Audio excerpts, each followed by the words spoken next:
Welcome back, guys And girls. and girls. Today, but guys means like boys and I know, girls, but I think basically. guys in this day and age is in some way heteronormative, Yeah. predilects the male gender, which is interesting since our topic for today is Tommy and Del. I forgot it just in the This- moment of you asking. No, we are talking about the self and self-esteem, the conception of the self, how you see you as a general person, see yourself. And we're doing it while it's nearly midnight and we're kind of spread in the bedroom, which hopefully gives some interesting moments on the idea of self. What comes to your mind when we talk about self? Well, I was saying As you suggested the topic, you Yeah. have maybe some... I was saying before that I did a psychology course not that long ago, and the idea that the self is made up of 3 different corresponding parts. You have a self-concept, which is how you view yourself within your own within your own internal kind of dialogue. Your self-esteem, which is how you see yourself reflected by other people, and your self-perception, which is how you view yourself as within a social existence. And they all then build up together to like form how you see yourself.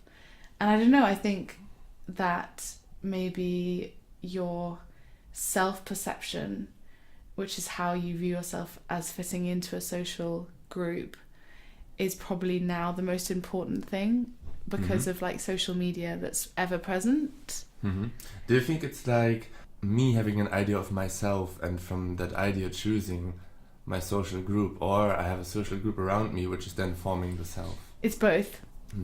So there are some social groups that you can't choose, like family and like the school that you get sent to by your family and where you live.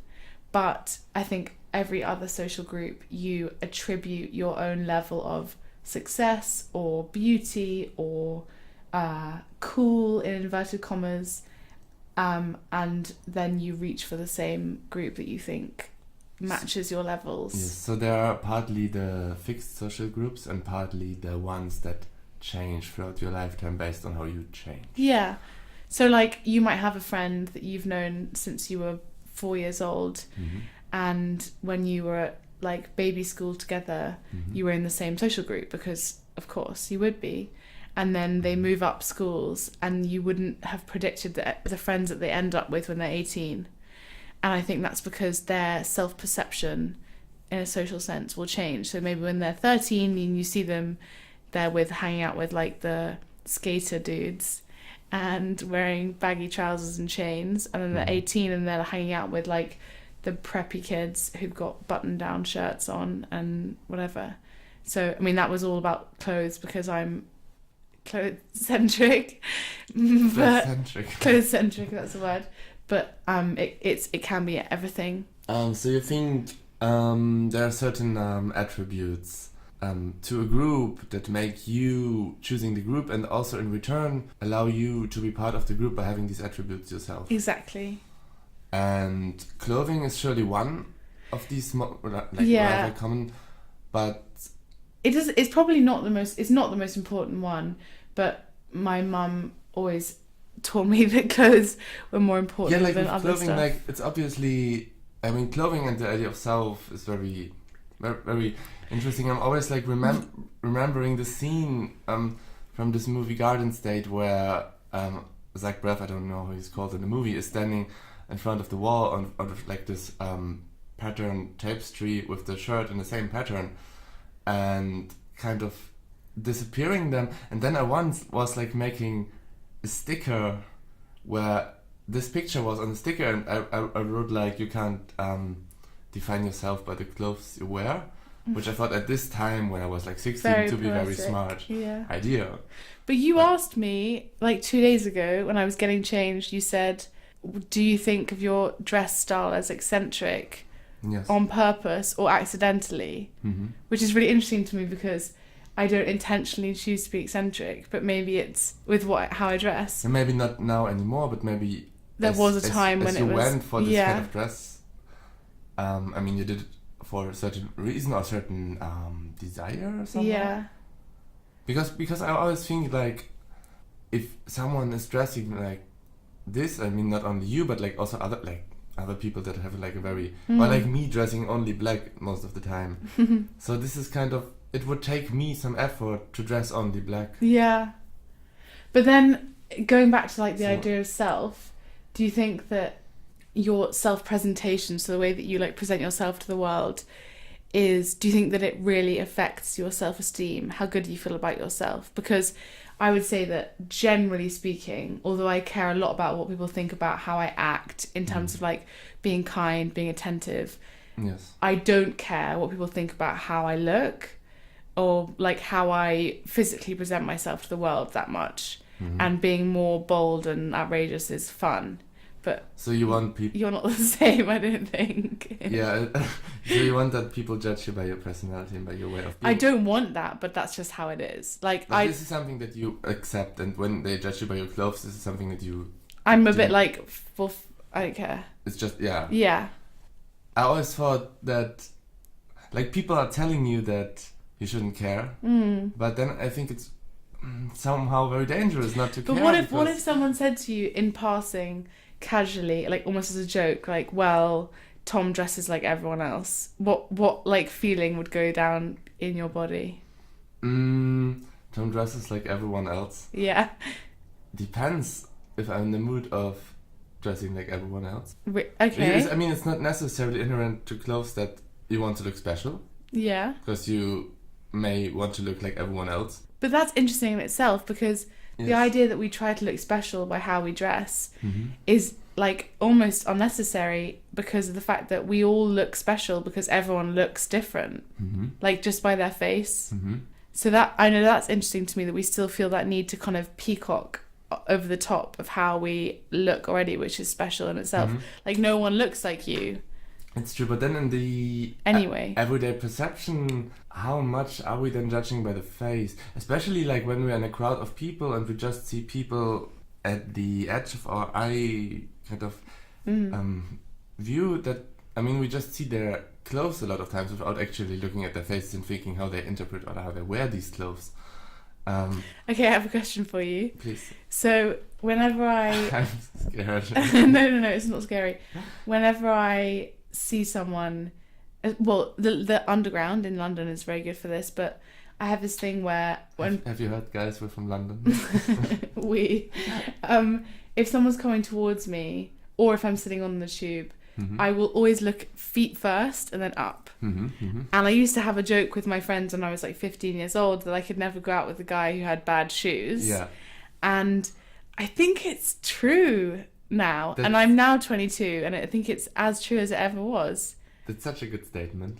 So, yeah. My dad always said, never marry a man with a weak chin. And I dated it too, with bad shoes. Yeah. But why does it matter? Thanks, Rory. Thanks, Rory. Shout out. It's his birthday tomorrow. Oh. Yeah. Happy birthday, possibly Rory. Even today, by the end of this podcast. So we'll come back to you, Rory. Yeah. So you had a question for me. Yeah. You started. Yeah. Sorry. So that was the statement question, which basically says, what do you? And this is not clothes. This is anything. When you see someone coming towards you, when you notice someone, what do you judge first? Well, what about their self are you like focusing on? Well, it depends. Certainly, if they're in a certain distance, there's not much I can judge. So I judge what I see. But for example, if you see someone at a bar and you notice them, what is it that you'll judge about them first? What is it that you'll notice about them first? Well, I would first, possibly even before thinking about how they look, appreciate or don't like that they're in the bar. I mean, if I'm meeting someone in the bar, I would like, this person might be cool because it is in this bar. Yeah. And then I've kind of like already positive attitude towards them. Yeah. which is kind of, I guess, the kind of ground layer. I don't know how Freud would put that, but Yeah. yeah. And then it obviously comes to how someone, like without talking and everything, how someone looks. Mm-hmm. And then everything else, like every other fragments come, and then there will be this kind of totality at the end. So actually, what that means is that you're kind of trying to work out their perception within a social status first, because you judge them by they're at this cool bar or they're at this not cool bar. What does that must mean they fit into this cool or not cool echelon of social group. Yeah, but then but that's how we filter nowadays, isn't it? Like, you have to filter people out because there are just too many people in the world to try and absorb everyone and all their information at once. So you kind of put them through a filter, a sieve, like, yes, of social, whatever they are, criteria. True, but this filter then also allows me to just get in contact with this person, like by having by having some sort of ideas how this person is. I may think I want to talk to him, or I may not want to talk to him, which wouldn't happen if I would just not think this way, that this is like about the context where I see the person. Yeah, and then second to that statement. What about your sense of self within like a situation like that? So do you think that you are conscious enough that you see yourself reflected in other people that you meet? As in, I don't know, if you see someone at a bar, whether it's like a girl or a guy, like whether you are romantically or just you're interested, do you think, wow, she looks amazing, but like, and immediately, what about me? Would I be able to? What would she think of me? Or is there like is there a delay in that? Because I think for me, I immediately thinking, what will even with a, like, as a straight person, even with a girl, I still think like, well, what will she think of me? She's unlikely to want to talk to me as much as I would with a guy that I was physically attracted to. I'm not doing this actually. I used to do that, but now not anymore. So if I would like someone, whether it's a boy or a girl, I would just, I kind of think I would just try to get in contact with them, and then by what they're replying to me or what they're saying to me, figure out how I appear for them. Yeah, that makes sense. So without thinking it through before too much. So you go for it anyway, and then you see how they react. It depends. I mean, it depends if you really want something, but if you really want to talk to someone, or if it's just, I mean, obviously sometimes it matters, but if it's just in a bar, why wouldn't you just talk to someone? But like, let's get away from clothing, this kind of like. So I was thinking, what role has humor in the whole idea of self and grouping? And because for me, obviously, maybe not obviously for the audience by now, but maybe you'll find out later, humor is kind of very important. And I would always feel very magneticized, is this a word? To like kind of drawn or attracted to people with humor. And if there's humor, so maybe there are like certain there's like a certain hierarchy maybe of things that really draw you to a person. So if there's humor, it doesn't matter how someone looks. So if there's no like things such as humor or like personal attachment, you may rather consider the kind of formal aesthetic aspects. Yeah. I think so. I think I agree. I think for me, humor is also the most important thing. But I think humor often doesn't reveal itself as like quickly or as easily as like just practically speaking visual things do. So often I find that I'll be attracted to someone maybe because of their like physical presence, and that's not just like how they look, but could be any number of things. And then, I don't know, other personality traits reveal themselves, such as humor, and then it's like seal the deal. I have a question for you. What, like in a conversation or whatever, have you ever had that someone just said something and you had really like kind of a crack in your self-perception because this was really hurting? And then what did this person say, or what is really hurting or painful for your perception of yourself? Okay. So what can't you take when someone else is saying it? About me? Yeah. I can't... well, one thing that's always been the same, which, is because of being tall. I know I'm not so tall, but always feeling like I'm really tall. Mm-hmm. If people say that they think I'm scary, like scary or daunting or like frightening or like, I remember when I was like 13, someone once called me a bully. And we're speaking about 180 here, not like 2 meter or something. Yeah, no, I'm not that tall, but I've always felt like I'm really, really, really tall. Yes.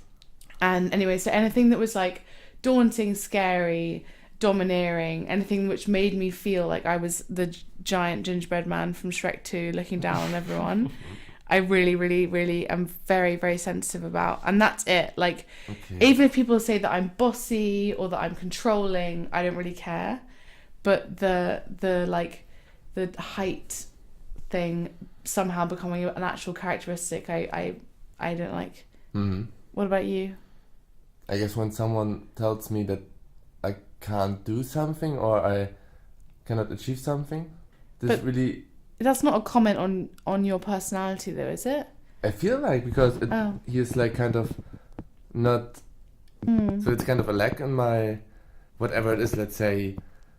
I wouldn't have the power to write an A in the exam or something. This person obviously thinks I couldn't do that, based on what he thinks about me, and then it's really... This is really painful because I have this very idealized... notion of myself where I can possibly do everything. It just requires kind of engagement and totally commitment. And when someone is telling me I can't do anything or I cannot do something, this is really painful in the first moment. But then it also turns to be the motivation for really doing this. So it's kind of, if someone tells you can't do something, you really, really want to do exactly that. So this thing became really attractive, and once you achieve that, it may be not so valuable anymore, because you may realize that you just did it maybe because someone else told you so, that you couldn't do it. So you didn't really do it for yourself, or you did it for yourself to prove that you could do it. But I guess if it's more inspirational. Yeah, I was still watching this Casey Neistat YouTube vlogs, and it's kind of sucks with me what you're saying all the time. But if it's more about something like how I look or something, I don't know, a characteristic that someone picks up on that you don't actually think is really an important part of you. Well, I guess for me, obviously, as you said with the height, I would say the freckles I have. It's not something that people... But no one's saying that you've got... Someone came up to you in the tram and said you've got great freckles the other day. Yeah. Shouts out to the girl whoever said that. Yeah, first moment. But like in school, it was really like... Especially when you're in the 6th or 7th grade, like people are making a lot of fun of you, and you think you have like this disability, and no one... It's really, really horrible. Yeah, but now I'm like kind of happy that I have them. It should be great freckles that you've got. Yeah, but still, it's a very kind of sensible topic in a way, and what is really building yourself up in a way, or what is really like influential for?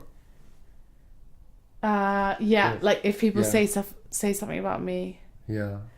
Well, I don't know. I guess when I was younger, it would be if someone said it would be about my looks. Like if someone was like, "You're beautiful," then I would feel good about myself for a while. Would you then feel even better than before, even though you found yourself beautiful? You would then feel. No, but I didn't. That's the thing. I didn't think I was beautiful when I was young. Oh, okay. And so I was waiting for people to say it. But now, it's completely different. And if someone says to me like, any of the following, like you are. Like, you make people happy, you make people smile, you make people laugh, like, you're sunshiny, or you're loyal, or, like, I don't know, wise, insightful, any of those things, then I'll feel great. And also I have a, like, elephantine long-term, very, very, very long-term memory, so I always remember them. So, like, store up the good energy, and it mm-hmm. keeps me beaming for a long time. Can you store up good energy longer than like Definitely. Bad energy doesn't stay for that long, but good energy hangs around. What about you? What's your like ultimate thing that gives you a boost for someone to say? I think it's not like, maybe it's not even if someone's saying, but just sometimes when you find yourself in situations where you're surrounded with people that you maybe never thought to be surrounded with, because they're so, you're like, you sneaked into another group, you got to know a person on the party, whatever like relation you have to this person, and you think like, oh, he's hanging out with me, this is really, I mean, I can't be such a idiot as I always think. Oh, wow, that's really insightful. Is that insightful? Very, yeah. So that's like totally about your like social reflection. Mm-hmm. Wow. But I mean, of course, compliments are nice, but I guess like the thing with the freckles in the tram is really nice because it's not coming from one of my friends. I don't know, maybe I'm hypersensitive to it because I often get told by people that I give too many compliments, or But that I don't think there's too many compliments. yeah, I don't know. Yeah, but like if I was when friends are saying you a compliment, which is really nice to hear, but they're your friends anyway, so they kind of, I think like friends tend to give each other compliments. But it doesn't mean they're untrue. No, it doesn't mean they're not true, but They're still valuable. they're very valuable. But whenever like a stranger comes to you and says something, Yeah, of course, it's like triply as kind of shiny and sparkly. yeah, or maybe it's just on a different level. Any conclusions for the self? Love yourself always. Yeah, guys, love yourself. There's nothing you should worry about, and You are beautiful. yeah, well, we don't know. We assume. We assume. Yeah, I don't want to drift in this kind of everyone is like beautiful kind of thing, because I think it requires a lot of work. Like, it's not something, I mean, you can say it's something naturally given, but really this idea of working hard and becoming greater every day to be like some kind of beautiful. Well, I think maybe we're just saying that beauty comes in all different shapes and sizes and forms. Yeah. All right, guys, thanks for listening. Rory, this is your moment. Happy birthday, birthday, Dad. And yeah, tune in for tomorrow. The topic will be revealed, I guess, by Tomorrow. definitely not by now. Thanks for listening, and yes, subscribe to the channel, leave a comment below, we would be very happy, and bye bye.